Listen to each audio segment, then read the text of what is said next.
พอเลยมาใส่วันนี้กันพอเราแค่พังส่งส่งเต้เห็นบิ๊กตะกินกันเมีเดียกันนิวส์จับปังเต้มาใส่MNF Thalaiเต้เลยCongress Thalaite Cibai kanan bu masa jawa Winian lai guna kam program kanan masa jo Nai MC Ward number 6 in Khanatura kan Home Minister in UDNPA Minister ni Bokina mi har sazok tale thei zok te Vau bena ka social media kan bu te BSU pia chengmete chudia na vauna oka amana wangin party pani thalai te chuanin voinia hian kan dem thu au chu pulatin voini hi kan thengta ani chairman hi lalmoi pautu MNF vice president kania tu soi hi MNF president oroba do moi roite le u nguding puya pachuaw Congress Thalaite Vice President ne na kangin pucha kan ngai thanon bok ani o Senior Vice President ania ole tura tusoi u nguding puya pachuaw Senior Vice President chibai veku voinia helai lo phungkhawm le kan thom phephak te lir thea chuang te kan thom phephak zong le helai phungkhawm zong te le helai te han kan police pon lumin ka phia o ngai takin min lo ngai thak sak turin kan ngen cheu ni amusa bung ni jang saria chuat hian ziaka mi re thei te lu chunga vai vut tak ngial po an gita pachia te an ruk saka pa le phapa chuan nula pakhat an zen troma kaming thiang lim an ti bol lo ani akini han bible khan chu tiang chuin zia ka ni e har sa jok le chum chia jok te vau beta voinia kan home minister le BSUP a chen chung kwa te a en kol tu ber UDNPA minister in voinia kan mi har sa jok chung kwa te vawa ri grapa voinia thu dei tamai hi voini hian Congress Thalaite le MNF headquarter chon poi kan ti da mewani ole tunai hian ril ruwa cham re goma su la thu chu kan nei am che ti sia min nei le du silo vi siko ta ka khing che ti an no par lai khan kan phe thi na ni ZPM te kharan sarkar mai thu tam tak mi pui ne na min ti ma se voin ya chuan anti tola mi pui ko ta in thanuna an ron in landona ta chuan lei kan choi ti do le to chu voin ya min lo ngai khatu te zong phan min lo khia ta tan ka ron soi du ni u ke Sapdanga Home Minister Khan sang ni pakua le khabuti chua change ti kalphung thar ti le khabu sia khan thum ma huai phek thum na chuan doi zep dot soi te hi mi doi zep an ni ti voi ni hi tu e dot soi hi mi pui ten kan chiang ani do thi kan vai thamun te unit system unit kan nei ve lawang unit ka ti bo ang an tia unit voinia an nei le nei lo he chiang tu chu voinia mi pui lo kal khom te le zoram mi pui te hi kan ni ni Home Minister chuan thakhat chu min ko va case ko va tol ruk na ka ti to pangatia voinia hi ti to pem JPM sarkar nuya ko va tol hi arem in zoteng in Chakmairia ZPM in unit kantin velawang antia voinia hian Chakmairia chu tiang chu mem in minister te motor pakhat ba kan kul lo antia ani le voinia hian minister te motor pakhat ba kan kul lo mem chief minister Minister ko tu tiang thau chuan a soya tin in thom na Chief Minister in VIP motor kan manglawang atia voi ni hian in khom na man le wan lo to social media han kan buni MNF hi unit in lo nan kan mangve lawang an tia ani le MNF hi unit in lo nan an mangem tin zot bokila tin siatik kan tipung lawang an tia ani le voi ni hian petrol siate an tipung em diesel siate an tipung em Manilo kakhan ang tipungan ni. Tin sumkan puk velawang ang tipoka. Ang sumpuk nem zia. Desember khatang sarkar na ang chela ko inni thariat na vela dia. Ani le suman pukem vai bel che sang khat zakat chuang tu na yan sum an puk to ni. Tin Minister ten resignation plate ang tar velawang an motora an tia ani le voi ni hian ZPM Minister te hian an resignation plate an motora an tar ve kani tin kan MLA ten lo pung an la velawang an tia voi ni chuan MLA te lo pung thur ani ani le inren chemna austerity measure kan kalpu yang an tia voi ni hian an inren chemdan hajin tu ber chu mi pui kan ni ole voi ni hian dot kan ngai khatam to a chu wang chuan arei talu kan tia voi ni hian dot ngai thang nan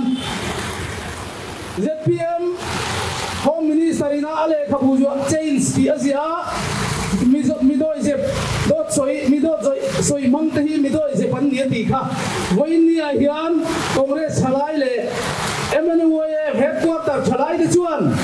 dot soi mang per te hi midoi je pan tiang khan an mani hi midoi je per le dot soi mang per ani kan ti ni ole hello me Chairman le MPYCC kan hong tu te tin MNF Thalai akan hong tu te le media koi ni kan program atala kan mi koi mo berte Thalai mula lau pungkhawm song te ruwa sur kara ruwa kuiva non sur kara kan sabsi ka koi mo ni di sia ilo pungkhawm awangi na masai lom tu ka khila cheu voi na hian soi tur dam tak om ma se Ui tak soi lo kan tu mga masi kan tu soi te kan media platform nga min kwanzal sa kabilo report sa kabin kwanzal sa turin boy na media mi local kom dong tong te ro chu abi tak koi kan nge du chen te u ni pakhat na chuan ni zoram home minister tam tak kan lo nei to in than ton in campaign te pon nei vaccine and partitan Masih tuntum kuat number 6 van doi thak tak le hun lo taka min lo ora santa uzon zo sang le ral te mun ruaka election tura kan home minister za takin social media mga ama account ni te poin na suitu te nan suit suaka ni pui zong siat thei mai pia lama BSUP a cheng te ta na tin ti phong em le lau hlop le khura na tham home minister in tu pos asiam hi a serious kan tia MPYCC le MNF te chuan voina hian he protest day hi kan mangani sai par kaltlang sai par case tilania kanjin puai ziak mai ni lawa social media ai ziak ani wangin USA ami te ani polar region ami ten poina an lo mu thei khopa Java ni le thei le chuan se zok te BSUP kan ti mi har sa zok le kan pui ngai zok te om khom na buna ZPM ruling lion fort lo wanga an chua san mai thei dan tur te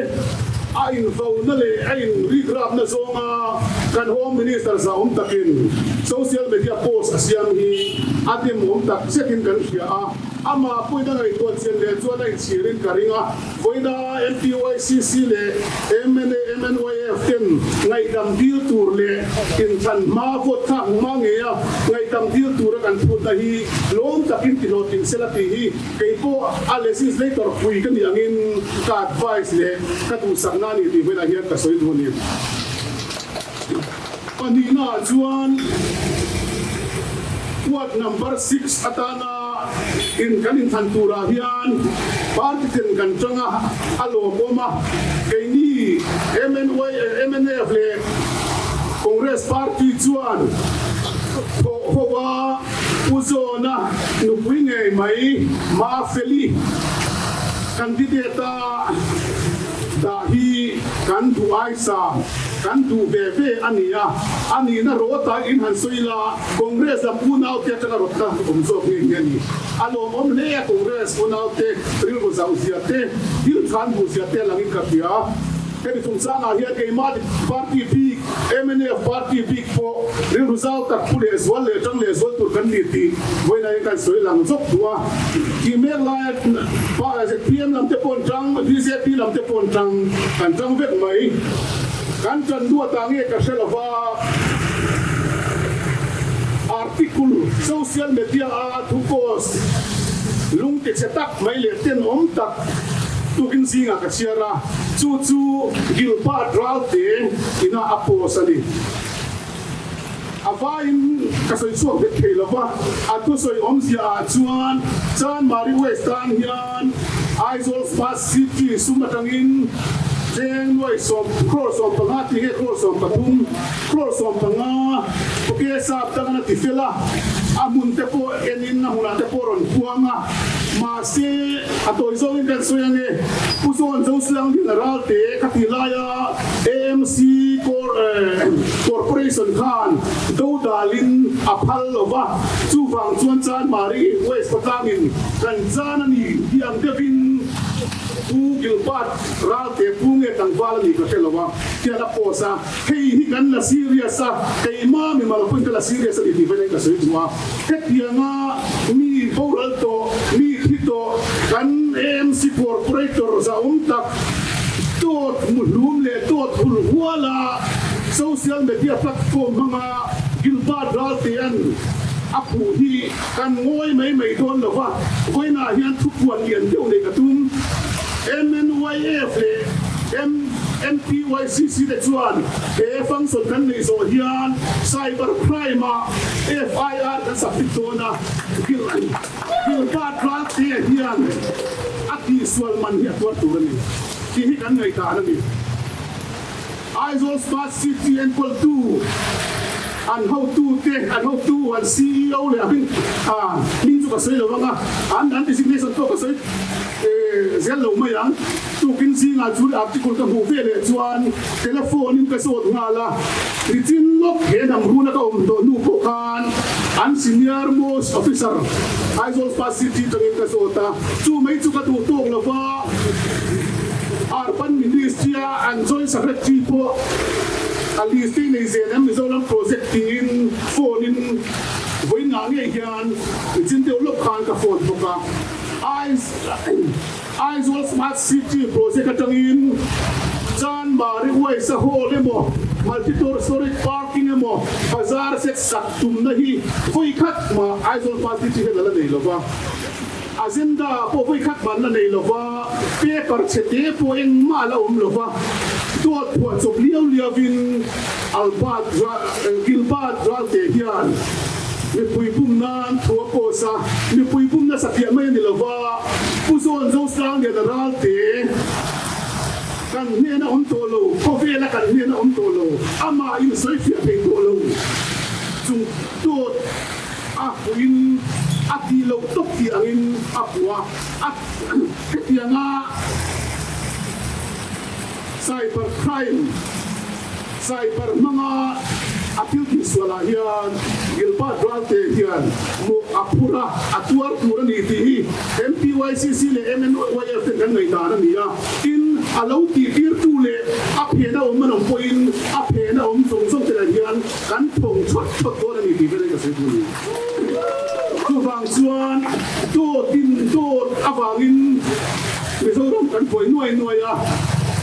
wangin sur phara ron fiang ti te po hi ati ke mo ti vei tur ani chu wang chuan vo in ni thenga nak kip lo ka ganin than na tura ganin than chan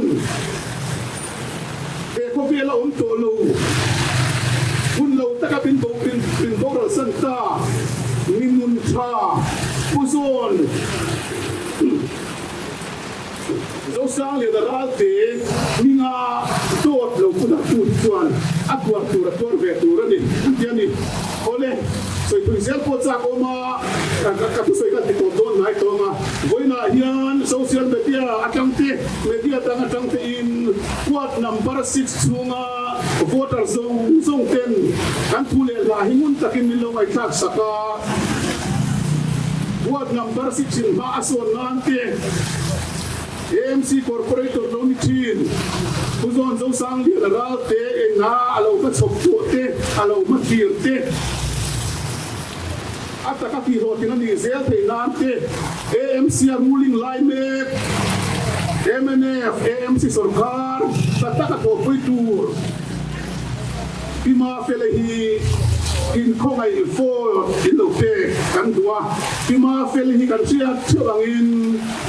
joint candidate ania ani na takchu independent ania Congress de MNF kan support ania neutral tam tak point an support ani ti kai ma point ka tia chu bang chuan ruling party ten in vo khan na te in vo na thu te ne tang ma se Ward number 6 the police and Mariwe ste eden tharte kun thar ni puite kongai taka joint candidate we candidate Ilarin Feli in vote to tak peturin kan ngen tu chua chu tiang ani chuan Ilarin Feli hian सरकार ला AMC सरकार ही असपोर्ट है तो तुको MNF ले कांग्रेस इंडियन ना चिंता तक से स्वनिया तो yang chuan ruling corporator nei turin what number 6 a ipuiten rir musiamila in komai vote puzon kian nu puzon na pui ma fele hi lo pe pam turin kan ngen tak me chuni ti asoi duni he alome Vale, sai lo, dampa, hiel tu bele hiel min hal success thome.